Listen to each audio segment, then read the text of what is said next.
Namaste everyone. My name is Ranji. I'm a non-traditional Reiki master and spiritual facilitator. I've been practicing and teaching Reiki and other spiritual matters since 1998.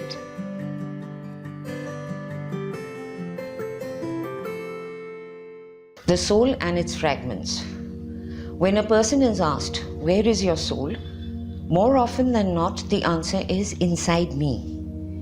Though the concept is right, the reality is that the soul is limitless with no boundaries, so it cannot be contained in a puny human body.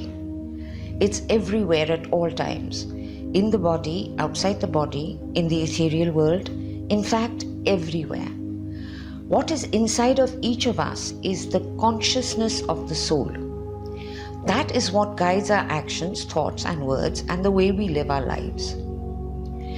In one of my meditations, I asked my master guide Siddhanand to explain about the soul.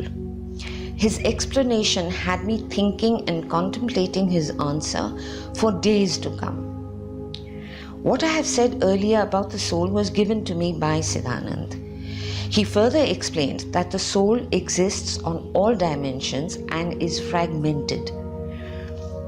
These fragments can exist either in the same time frame of a life or in different lifetimes. I was still a little unsure of understanding the concept. Almost immediately, there were 5 other beings standing in front of us, each one different in looks and in different forms of clothing, and yet all looked so familiar. Siddhanand said, "These beings are just a few of the fragments of your soul. Whatever one of the fragments does affects all." What an awe-inspiring thought. Every time we raise our vibrations consciously or unconsciously here in this dimension, the vibrations of the fragments of our soul are also raised. It does boggle the mind a little bit, doesn't it? I read about a woman in the US who involuntarily found herself in another body while cooking in her kitchen. Let's call her Susan. Susan saw that she was in a different kitchen which was equipped with appliances that she didn't possess in her own kitchen. She felt that her name was Alice, who was also cooking dinner for her family. The feeling was that though Susan was in a different body, she felt as if she was an intrinsic part of Alice. The main difference was that Alice was calm, joyful, and at peace with her situation in life.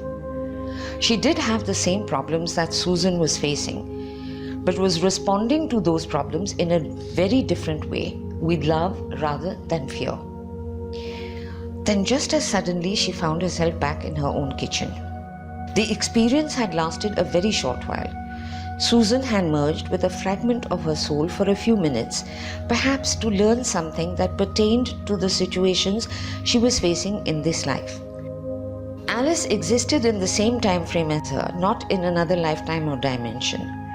They were fragments of the same soul that had come in different bodies, in different locations, perhaps to hasten up the process of learning.